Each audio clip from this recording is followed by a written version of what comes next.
بسم اللہ الرحمن الرحیم۔ صحیح مسلم کی حدیث میں یہ بات روایت ہے کہ حضور صلی اللہ علیہ وآلہ وسلم نے فرمایا کہ اگر میں ماں باپ کو اس دنیا میں زندہ پاتا اور اگر میں عشاء کے فرض پڑھ رہا ہوتا، اگر میرے ماں باپ میں سے کوئی مجھے آواز دیتا تو میں نماز چھوڑ کر انہیں لبیک کہتا۔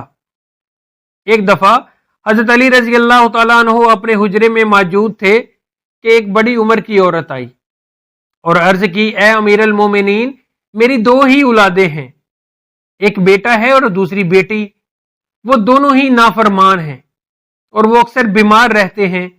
میری بیٹی کا رشتہ لینے کے لیے کوئی تیار نہیں اور نہ بیٹے کو کوئی رشتہ دینے کے لیے تیار ہے۔ میں ایسا کون سا عمل کروں جس سے ان کی زندگی میں برکت آ جائے اور وہ عمل انہیں نفع بھی دے اور میری نافرمانی بھی نہ کریں، وہ صحت یاب بھی ہو جائیں۔ میں ایسا کون سا کام کروں کیونکہ وہ دونوں ہی نافرمان ہیں، میرا کہنا نہیں مانتے، میرا بیٹا شراب اور دیگر گناہ بھی کرتا ہے اور دونوں دین اسلام سے مطابقت نہیں رکھتے۔ اے امیر المومنین، مجھے کوئی ایسا عمل بتائیں جس سے وہ دونوں راہ راست پر آ جائیں اور ان کے رشتے بھی ہو جائیں۔ تو حضرت علی رضی اللہ تعالیٰ عنہ نے اس عورت سے فرمایا کہ ماں باپ کے 5 گناہ ایسے ہیں جن کی سزا اولاد کو بھی ملتی ہے۔ وہ 5 عمل ایسے ہیں جن سے اولاد کا تعلق جڑ جاتا ہے۔ اگر ماں باپ یہ عمل کرتے ہیں تو ان کے عملوں کی وجہ سے ان کی اولاد بھی اس جرم میں شریک کر دی جاتی ہے۔ اس خاتون نے پوچھا کہ وہ 5 عمل کون سے ہیں؟ تو حضرت علی رضی اللہ تعالیٰ عنہ نے فرمایا کہ وہ 5 عمل یہ ہیں۔ نمبر 1، جس گھر میں والدین قرآن مجید کو سمجھنے کے باوجود اس کی تلاوت نہ کریں تو ایسے والدین تو اللہ کے عذاب کے مستحق ہیں، لیکن اس کی سزا ان کی اولاد کو بھی ملتی ہے۔ ایسے والدین کی اولاد نافرمان بے حیا ہو جاتی ہے اور اپنے گھروں میں دیکھیں کہ قرآن مجید جو کہ اللہ تعالیٰ کی آخری کتاب ہے اور حضور پاک صلی اللہ علیہ وآلہ وسلم پر نازل ہوئی، جو کہ قیامت تک کے مسلمانوں کے لیے ہدایت کا ذریعہ ہے، لیکن افسوس کہ ہم صرف رمضان میں قرآن کو پڑھتے ہیں یا پھر جب کوئی فوتگی ہو جائے قرآن مجید ہمارے گھروں میں موجود ہوتا ہے اور اس پر دھول جم جاتی ہے، مگر ہم اسے کھول کر پڑھنے کی کوشش نہیں کرتے۔ ہمیں چاہیے کہ اس مقدس کتاب کی تلاوت کریں تاکہ ہمارے گھروں میں بھی اللہ تعالیٰ کی رحمتیں اور برکتیں نازل ہوں۔ جو ماں باپ قرآن کو سمجھنے کے باوجود نہیں پڑھتے، ان کی اولادیں بے حیا اور تنگ دست ہو جاتی ہیں۔ نمبر 2، امیر المومنین حضرت علی رضی اللہ تعالیٰ عنہ نے فرمایا، جس گھر میں ماں باپ روزانہ لڑتے ہیں اور ایک دوسرے کو گالیاں دیتے ہیں، جہاں گالیاں دی جائیں وہاں شیطان ہی ڈیرے ڈالتے ہیں، فرشتے نہیں، اور شیطان ان کو ہر وقت بھڑکاتے رہتے ہیں۔ آپ خود سوچیں کہ جس گھر میں ہر وقت شیطان کا بسیرا ہو، فرشتے وہاں نہ آئیں، تو ایسا گھر تو جہنم ہی ہوگا، کیونکہ فرشتے تو یہودیوں اور مشرکوں کے گھر میں نہیں آتے۔ حضور نبی کریم صلی اللہ علیہ وآلہ وسلم کا ارشاد پاک ہے کہ ایک دوسرے کو گالیاں دینا اسلام میں حرام ہے۔ ناظرین گرامی، والدین کو دیکھ کر اولاد جوان ہوتی ہے، جیسا طرز عمل والدین کا ہوگا اولاد بھی ویسی ہی ہوگی۔ جن بچوں نے ساری عمر اپنے والدین کو لڑائی جھگڑا کرتے، گالیاں نکالتے دیکھا ہے، تو ایسی اولاد سے والدین کیسے توقع رکھ سکتے ہیں کہ ان کی اولاد فرما بردار ہوگی؟ اسی لیے حضرت علی رضی اللہ تعالیٰ عنہ نے فرمایا کہ ماں باپ کو چاہیے کہ دین اسلام میں بات چیت کے جو طریقے بتائے گئے ہیں ان پر عمل کریں تاکہ ان کی اولادوں کی تربیت درست طریقے سے ہو۔ اس طرح آپ کی اولاد نافرمان اور بے حیا نہیں ہوگی۔ اپنے گھروں میں نیکی کی باتیں پھیلائیں، اپنی اولاد کو نیکی کا درس دیں۔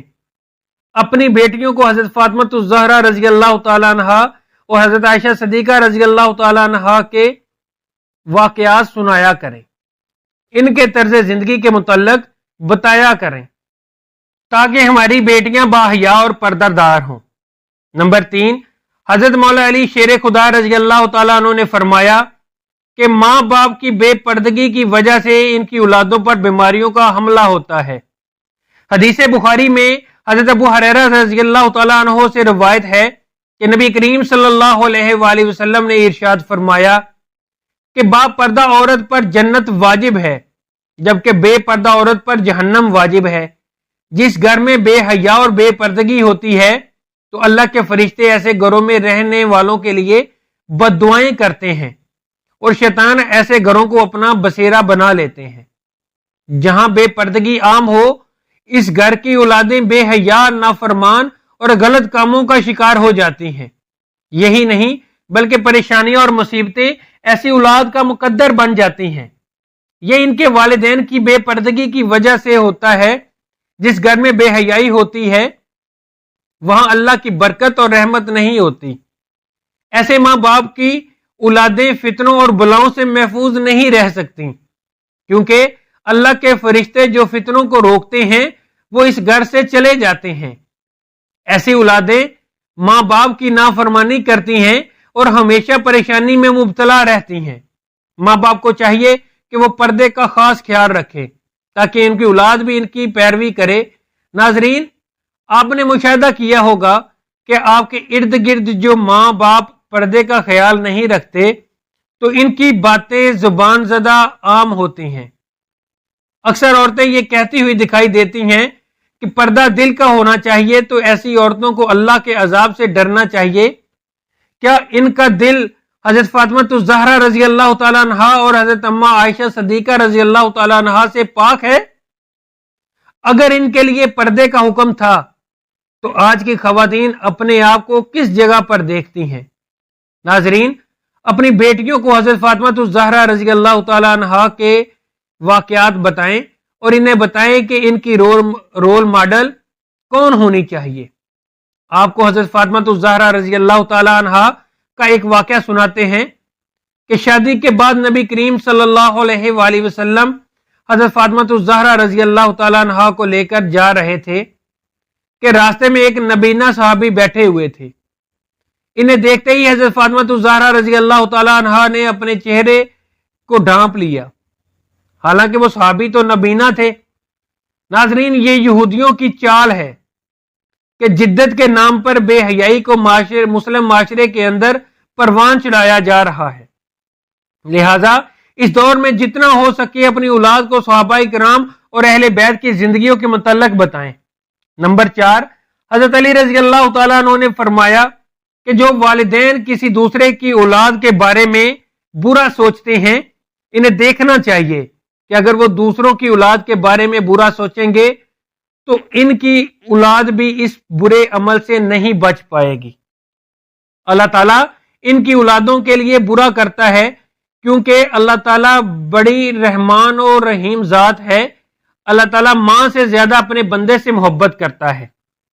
اگر آپ کسی کی اولاد کو پریشانی میں ڈالو گے اور بری نگاہ سے دیکھو گے تو اللہ تعالیٰ وہی نظر تمہاری اولادوں پر مسلط فرما دیتے ہیں، کیونکہ جیسا کرو گے ویسا بھرو گے۔ جیسا تم دوسروں کی اولاد کے متعلق سوچتے ہو اللہ تعالیٰ وہی نظریہ دوسروں کے ذہن میں تمہاری اولاد کے متعلق پیدا کر دیتا ہے۔ جیسا تم کسی کی بیٹی کے بارے میں چاہتے ہو اللہ تعالیٰ ویسا ہی تمہاری بیٹی کے ساتھ کرتا ہے۔ حدیث پاک کا مفہوم ہے کہ نبی کریم صلی اللہ علیہ وآلہ وسلم کے ایک صحابی آئے اور عرض کی، یا رسول اللہ صلی اللہ علیہ وآلہ وسلم، فلاں صحابی عورت کو چھپ چھپ کر دیکھتی رہتی ہے۔ آپ صلی اللہ علیہ وآلہ وسلم نے فرمایا، اس صحابی کو بلا کر لاؤ۔ جب وہ صحابی آپ صلی اللہ علیہ وآلہ وسلم کی خدمت اقدس میں حاضر ہوئی تو آپ صلی اللہ علیہ وآلہ وسلم نے اس سے کہا، تم اپنے گھر کی حفاظت کی ذمہ داری چھوڑ گئے ہو کیا؟ صحابی نے جواب دیا، نہیں، میں تو اپنے گھر کی آپ کے فرمان کے مطابق نگہبانی کرتا ہوں۔ تو آپ صلی اللہ علیہ وآلہ وسلم نے فرمایا، جاؤ گھر جا کر دیکھو کیا آپ کا گھر محفوظ بھی ہے یا نہیں۔ وہ صحابی جب گھر گئے تو دیکھا کہ اس کے گھر کی ایک دیوار گر چکی ہے۔ وہ صحابی واپس آئے، آپ صلی اللہ علیہ وآلہ وسلم کی خدمت میں حاضر ہوئے اور پوچھا، یا رسول اللہ صلی اللہ علیہ وآلہ وسلم، یہ کیا معاملہ ہے؟ تو آپ صلی اللہ علیہ وآلہ وسلم نے فرمایا، اگر تم کسی کی عورت کو دیکھو گے تو اللہ تعالیٰ تمہارے گھر کی دیواریں گرا دے گا. دوسروں کی بیٹیوں کو اپنی بیٹیاں سمجھو, دوسروں کی بہنوں کو اپنی بہن سمجھو, تاکہ تمہاری عزتیں بھی محفوظ رہ سکیں. نمبر 5, حضرت علی رضی اللہ تعالیٰ عنہ نے فرمایا جو ماں باپ اپنے گھر میں حلال اور حرام کا فرق نہ کرتے ہوں, حرام وہ نہیں کہ حرام جانور کھا لیا جائے یا کوئی حرام چیز کھا لی جائے, یہ تو قطعاً حرام ہے. حرام وہ ہے کہ حلال کو حرام کر کے کھایا جائے, کسی کے ساتھ دھوکہ فراڈ کر کے اس کا حق کھا لیا جائے یا کسی غریب مسکین کا حق کھا لیا جائے تو یہ بھی حرام ہے. اگر حرام مال بچوں کو کھلایا جائے تو اولاد نافرمان بے حیا اور بیماریوں میں مبتلا ہو جاتی ہے. آج کل یہ بیماری ہمارے معاشرے میں عام ہو گئی ہے. حرام کھانے والے اسے حلال سمجھ کر کھا رہے ہیں. اللہ تعالی ہم سب کو رزق حلال کمانے کی توفیق عطا فرمائے, آمین. ناظرین, کمنٹ باکس میں اللہ تعالیٰ کے 99 ناموں میں سے ایک نام ضرور ٹائپ کریں. شکریہ, اللہ حافظ. ناظرین, اگر آپ کو آج کی ہماری ویڈیو اچھی لگی ہو تو ہمارے چینل کو ضرور سبسکرائب کریں اور ساتھ میں لگے ہوئے بیل آئیکن کو بھی دبا دیں.